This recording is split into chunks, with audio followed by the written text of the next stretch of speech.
కూడదు అని అంటే డెఫినెట్ గా ఆయన ప్రమాదంలో పడినట్టే.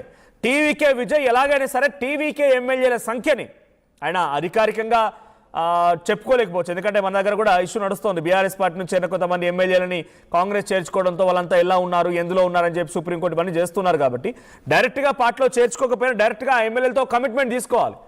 మీరు డిఎంకే అన్న డిఎంకే కండువాలు వదిలేయండి, లిబరల్గా ఉండండి, నా వైపుగా నిలబడండి. అట్లా ఆయన 118 స్థానాలు దాటితేనే ఆయనకి సేఫ్ సైడ్ ఆయన ప్రభుత్వాన్ని సాఫీగా రాణించగలుగుతారు. లేదు అనుకుంటే కనుక ఎంత కాంగ్రెస్ సపోర్ట్ తీసుకున్నా, ఎంత సిపిఐ సిపిఎం వాళ్ళు సపోర్ట్ తీసుకున్నా, వాళ్ళు ఫుల్ సపోర్ట్ ఇచ్చినా కూడా ఇది ప్రీ పోల్ కోయలేషన్ కాదు, after poll after results government కోసం జరిగేటువంటి పొత్తు. కాబట్టి ఈ పొత్తు ఎంత మేరకు కొనసాగుతుంది, ఎప్పటికైనా ఎటు ఏ రకంగా అయినా కూడా చీమ చిట్టుకుమన్నా వీళ్ళు బ్లాక్మెయిల్ చేసే అవకాశం కూడా ఉంది.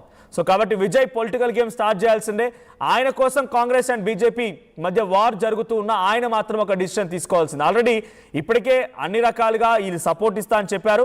బట్ దట్టు ఆయన ఫుల్ ప్లెజ్డ్గా పొలిటికల్ గేమ్ స్టార్ట్ చేసి ఫుల్ మ్యాజిక్ ఫిగర్ దాటే విధంగా టీవీకి ఎమ్మెల్యే సంఖ్యాబలాన్ని పెంచుకోకపోతే కొంత ప్రమాదమే. మా ప్రతినిధి మధు సిద్ధంగా ఉన్నారు. మధు, సో ఏంటి తమిళనాడులో విజయ్ అద్భుతమైన రిజల్ట్స్ రాణించగలిగారు. 108 స్థానాల్లో సింగిల్ లార్జెస్ట్ పార్టీగా ఉన్నప్పటికీ ప్రభుత్వ ఏర్పాట్లో కొంత అటు ఇటుగా కనబడుతోంది. సో కాంగ్రెస్ బీజేపీ రెండు జాతీయ పార్టీలకు మొన్న పురుడోసుకొని ఇప్పుడే అడుగులు వేస్తున్నటువంటి టీవీకే పార్టీ కోసం పోరాడుతూ ఉన్నాయి, ఒకరిపై ఒకరు ఛాలెంజ్లు చేసుకుంటూ ఉన్నాయి. సో ఇప్పుడు ఎవరి సపోర్ట్ విజయ్ తీసుకునే అవకాశం ఉంది? అఫ్కోర్స్ కాంగ్రెస్ పార్టీ వైపు ఎక్కువ మొగ్గు చూపుతున్నారు ఆయన. బట్ ఇక్కడ 108 మ్యాజిక్ ఫిగర్, ఇది ప్రీ పోల్ కూటమి కాదు, ఆఫ్టర్ రిజల్ట్స్ తర్వాత వచ్చినటువంటి సపోర్ట్ మాత్రమే. ఈ సపోర్ట్ ఎంతవరకు ఉంటుంది? విజయ్ ప్రమాదంలో ఉన్నట్టేనా? ఆల్రెడీ కేసీ వేణుగోపాల్ స్టేట్మెంట్ చేశారు, విజయ్ కాంగ్రెస్ మద్దతు కోరారు, దానికి మద్దతు ఇవ్వడానికి మేము సిద్ధంగా ఉన్నాం అనేటువంటిది. ఈ రోజు తమిళనాడు ప్రాంతంలో, తమిళనాడు రాష్ట్రంలో కాంగ్రెస్ పార్టీకి సంబంధించినటువంటి రాష్ట్ర శాఖ సంబంధించిన నాయకులంతా కూడా విజయ్ పార్టీతో, విజయ్కి సంబంధించినటువంటి పొత్తు విషయంలో క్లారిటీ తీసుకోవడానికి భేటీ అవుతా ఉన్నారు. ఈ రోజు మధ్యాహ్నం లోపలనే ఒక క్లారిటీ రానుంది. కాంగ్రెస్ పార్టీ ఏం చేయనుంది, ఎలాంటి ప్రతిపాదన టీవీకే పార్టీ ముందు, విజయ్ ముందు ఉంచనుంది అనేటువంటిది. కాంగ్రెస్ పార్టీ తలపడినటువంటి రాజకీయ పార్టీ. మరి విజయ్ ఇప్పుడే పురుడు పోసుకొని డైరెక్ట్ గా అధికార పీఠాన్ని చిక్కుకున్నటువంటి సిచ్యువేషన్. కొత్త మ్యాజిక్ ఫిగర్ కు కొద్ది దూరంలో ఆగిపోయారు. సపోర్ట్ ఇవ్వడానికి చాలా మంది సపోర్ట్ చేస్తా ఉన్నారు. ఇండిపెండెంట్లు, చిన్న పార్టీలు, సిపిఐ, సిపిఎం, తర్వాత వీళ్ళంతా కూడా సపోర్ట్ చేస్తా ఉన్నటువంటి పరిస్థితి, ఐయుఎంఎల్. కానీ అయినా కూడా ఒక్క సీటు తక్కువ పడేటువంటి అవకాశం ఉంది. చిన్న పార్టీలను కలుపుకుంటే 117 సీట్లకు పెరుగుతుంది విజయ్ బలం. కానీ 108 దగ్గర ఆగిపోయినటువంటి బలం. కానీ సిచ్యువేషన్ ఇంకొక సీటు కావాల్సినటువంటి అవసరం ఉంది. అంటే కాంగ్రెస్ డిఎండికేతో పొత్తులో ఉన్నటువంటి సిపిఐ, సిపిఎం, బీసీకి, ఐయుఎంఎల్, డిఎండికే ఈ అన్ని పార్టీలు మద్దతుగా ఇస్తే 122 స్థానాలు దాటుతున్నాయేమో కదా. అంటే అన్ని పార్టీలు మద్దతు ఇవ్వడం లేదా, ఇంకెవరైనా బ్యాక్ స్టెప్ వేస్తున్నారు దీంట్లో నుంచి కూడా? అంటే కొద్దిమంది డిఎంకే నుంచి కూడా పార్టీ నుంచి బయటకు వచ్చే అవకాశం ఉందని కూడా చర్చ జరుగుతూ ఉంది. ఇప్పుడు ప్రస్తుతం కాంగ్రెస్ పార్టీ దగ్గర 5 సీట్లే ఉన్నప్పటికీ కూడా మిగతా సీట్లు అన్ని కలుపుకుంటే ఐయుఎంఎల్, సిపిఐ, సిపిఎం, బీసీకే ఈ పార్టీల దగ్గర వీళ్ళని కలుపుకుంటే 2 చొప్పున ఉన్నాయి, 117 సీట్లు అవుతున్నాయి. డిఎండికే దగ్గర ఒక్క సీట్ ఉంది. ఆ సీట్ కూడా కలుపుకుంటే కాంగ్రెస్ మద్దతు లేకుండా కూడా ఆయన డైరెక్ట్ గా ప్రభుత్వాన్ని ఏర్పాటు చేయొచ్చు. ఎగ్జాక్ట్లీ 118 అవుతుంది. కానీ ఎప్పుడు మెడ మీద కత్తి లాంటి పరిస్థితి ఉంటుంది. ప్రభుత్వాన్ని కూల్చాలనుకుంటే ఈ ఇంతమందిలో IUML, CPI, CPM, BCK, DMDK ఈ పార్టీలో నుంచి ఒక్కరిని పక్కకి లాగిన ప్రభుత్వం ప్రమాదంలో పడేటువంటి సిచ్యువేషన్ ఉంటుంది. కాబట్టి దీని గురించి ఆలోచన చేయాల్సినటువంటి అవసరం ఉంది. ఎక్సెస్ ఆయన దగ్గర కాస్త ఎక్సెస్ గానే ఉంటే కనుక ఫ్యూచర్ లో ప్రభుత్వం సాఫీగా నడిచే పరిస్థితి ఉంటుంది. కాంగ్రెస్ తో తప్పని పరిస్థితి క్రియేట్ అయినటువంటి సిచ్యువేషన్. ఇక డిఎంకే ఆల్రెడీ మనకు రాజకీయ శత్రువు అనేటువంటిది విజయ్ ప్రకటించారు. బీజేపీ మనకు సైద్ధాంతిక పరమైనటువంటి శత్రువు అనేటువంటిది ఓపెన్ స్టేట్మెంట్ చేశారు. ఈ నేపథ్యంలో వారిద్దరితో కలిసిన ఆయన అపవాదం ఎదుర్కొనే అవకాశం ఉంది. మళ్ళీ ప్రజల్లో ఒక రకమైనటువంటి నెగిటివ్ మెసేజ్ వెళ్లే సిచ్యువేషన్ ఉంది. విజయ్ మాత్రం క్లారిటీగా ఉన్నారు, డిఎంకేతో కలిసి వెళ్ళము, ప్లస్ ఏఐడిఎంకే కూటమి ఏదైతే ఎన్డీఏ కూటమి ఉందో బీజేపీతో కూడా కలిసి వెళ్ళమనేటువంటి స్టేట్మెంట్ చేశారు. ఏం జరుగుతుందో చూడాలి. ఈ రోజు మధ్యాహ్నం వరకు ఒక క్లారిటీ రానుంది. కాంగ్రెస్ పార్టీ రాష్ట్ర శాఖ భేటీలో కీలక నిర్ణయం తీసుకోనున్నారు. చిన్న పార్టీలన్నీ సిద్ధంగా ఉన్నాయి. కొద్దిమంది బయట నుంచి వస్తామని చెప్తున్నప్పటికీ కూడా లీగల్ గా సాధ్యపడకపోవచ్చు. అంటే ఆ 2/3 మెజారిటీ దీంట్లో ఒకవేళ మెర్జ్ అయితే తప్ప విలీనమయ్యేటువంటి సిచ్యువేషన్ లేదు. లేకుంటే మిగతా మళ్ళీ ఉప ఎన్నిక పేరిట మళ్ళీ ఇట్లాంటి సిచ్యువేషన్స్ క్రియేట్ అయ్యే అవకాశం ఉంటుంది. తెలంగాణలో అలాగానే ఇట్లా ప్రమాదం, అంటే మళ్ళీ మిగతా పార్టీలో గెలిచిన ఎమ్మెల్యేలను కొనుక్కున్నారు అనేటువంటి ఒక అపవాదు విజయ్ మొదట్లోనే ఎదుర్కొనే సిచ్యువేషన్ ఉంటుంది కాబట్టి దాని నుంచి దూరంగా ఉండడానికి చిన్న పార్టీలతో కాంగ్రెస్ పార్టీతో పొత్తుకు వెళ్తున్నట్టుగా తెలుస్తా ఉంది. సో ప్రస్తుతానికి మాత్రం ఇటు బీజేపీ మాత్రం ఒక వార్నింగ్ చేస్తా ఉంది విజయ్కి. కాంగ్రెస్ తో కలిసి వెళ్ళినటువంటి పార్టీలకు పెద్దగా భవిష్యత్తు ఏమీ లేదు అనేటువంటి తర్వాత ఎన్డీఏ డిఎంకే పార్టీకి సంబంధించిన మరొక నాయకుడు ఒక స్టేట్మెంట్ చేశారు. వెన్నుపోటుదారుడు అనేటువంటి స్టేట్మెంట్ చేశారు కాంగ్రెస్ పార్టీకి ఉద్దేశిస్తూ. సో ఏం జరుగుతుంది తమిళనాడులో అనేటువంటి చర్చ అయితే కొనసాగుతా ఉంది. ఇటు మహారాష్ట్ర, ఇటు మిగతాకు సంబంధించినటువంటి బీహార్, తర్వాత ఇంకా కొన్ని రాష్ట్రాల్లో కాంగ్రెస్ ఎట్లయితే ముందుకు పోయి కాంగ్రెస్ తో కలిపి మిగతా రాజకీయ పార్టీలు ఎట్లయితే నష్టపోయాయో ఆ పరిస్థితి తమిళనాడులో ఎదురుకాకుండా చూసుకోవాలనేటువంటి స్వీట్ వార్నింగ్ విజయ్కి ఇస్తున్నట్టుగా తెలుస్తోంది BJP. Right, thank you Madhu.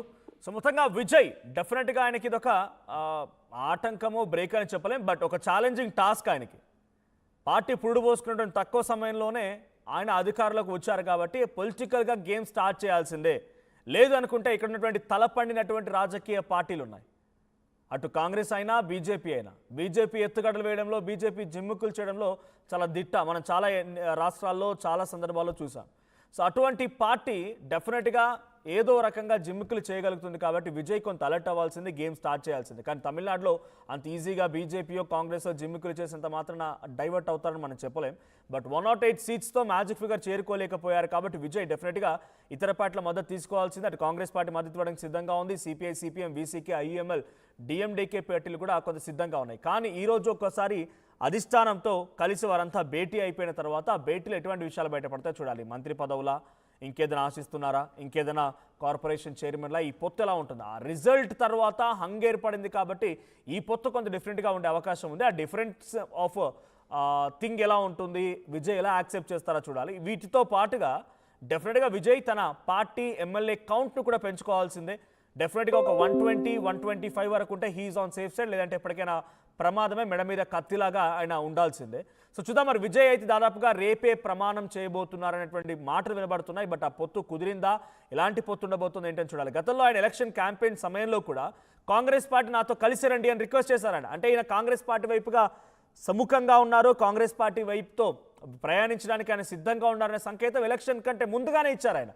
కానీ అప్పుడున్న సిచ్యువేషన్లో టీవీకేని ఇంతగా ఊహించలేదు కాంగ్రెస్ పార్టీ. అందుకే డిఎంకేతో పొత్తు పెట్టుకుంది, విఫలమైంది. ఇప్పుడు మళ్ళీ విజయ్తో కడడానికి సిద్ధంగా ఉంది. గతంలో ఎలక్షన్ క్యాంపెయిన్లో విజయ్ ఇచ్చిన ఆఫర్ ఏంటి, విజయ్ కాంగ్రెస్ని ఎలా రమ్మని అడిగారు ఒకసారి వీడియో చూద్దాం. At the same time Vijay ఇప్పుడు ఎటువంటి నిర్ణయం తీసుకోబోతున్నారు, కాంగ్రెస్ పార్టీకి కానీ, వీసీకేకి కానీ, సిపిఐ, సిపిఎంలకు కానీ ఎటువంటి అవకాశాలు ఇస్తారో చూడాలి. ఒకసారి విజయ్ ఎలక్షన్ క్యాంపెయిన్లో కాంగ్రెస్ పార్టీకి సంబంధించి మద్దతు కూడగట్టే ప్రయత్నం విధంగా ఆయన కొంత మాట్లాడుకొచ్చారు. అప్పుడే రిక్వెస్ట్ చేశారు కాంగ్రెస్ పార్టీ నాతో రమ్మని చెప్పి. ఆ మాటలు ఏంటో చూద్దాం.